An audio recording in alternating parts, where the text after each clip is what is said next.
Real. Mbappé, un souci dans un océan de problèmes. Le Real Madrid, qui avait perdu contre le FC Barcelone en Liga il y a 11 jours 0-4, s'est encore imposé mardi contre l'AC Milan en Ligue des Champions, 1-2.3. Kylian Mbappé n'a pas pu échapper aux observateurs et a encore une fois échoué dans sa mission dans un match important. Mais l'attaquant français n'est pas le seul problème à la Maison-Blanche. Kylian Mbappé a encore échoué face à l'AC Milan. Il est de coutume que les musiciens soient payés une fois le bal terminé. Ces dernières années, la fête s'est souvent bien terminée pour le Real Madrid, qui a remporté la Ligue des Champions 6 fois en 10 ans. Une réalisation extraordinaire, mais peut-être finalement une anomalie. En effet, la Maison-Blanche ne sera pas forcément en mesure d'enchaîner les titres dans les compétitions les plus prestigieuses d'Europe et connaîtra probablement des périodes de déclin.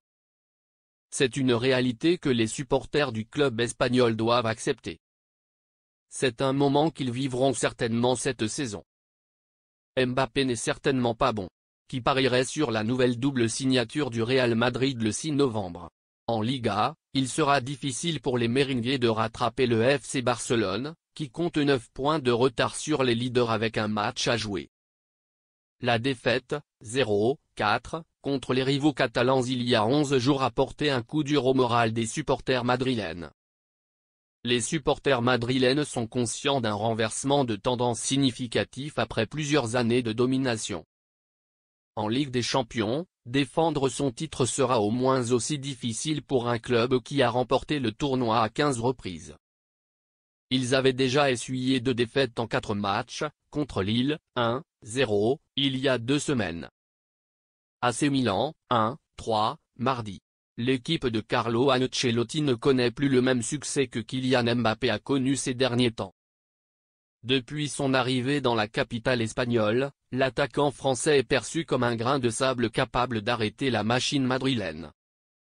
L'ancien attaquant du Paris Saint-Germain, auteur de 8 buts en 14 matchs toutes compétitions confondues, pourrait être éclipsé par son tristement célèbre palmarès. Cependant, l'impression visuelle n'est pas trompeuse et montre l'incapacité du joueur à s'habituer à sa nouvelle mission.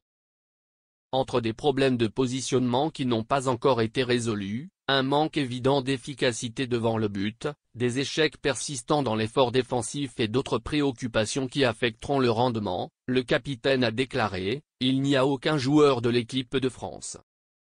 Mais c'est trop facile de se concentrer uniquement sur lui. Klaus, Josel et Bellingham aussi. Il y a une question à laquelle on n'a pas trouvé de réponse satisfaisante au cours des 4 derniers mois. Alors, qui remplacera Toni Kroos?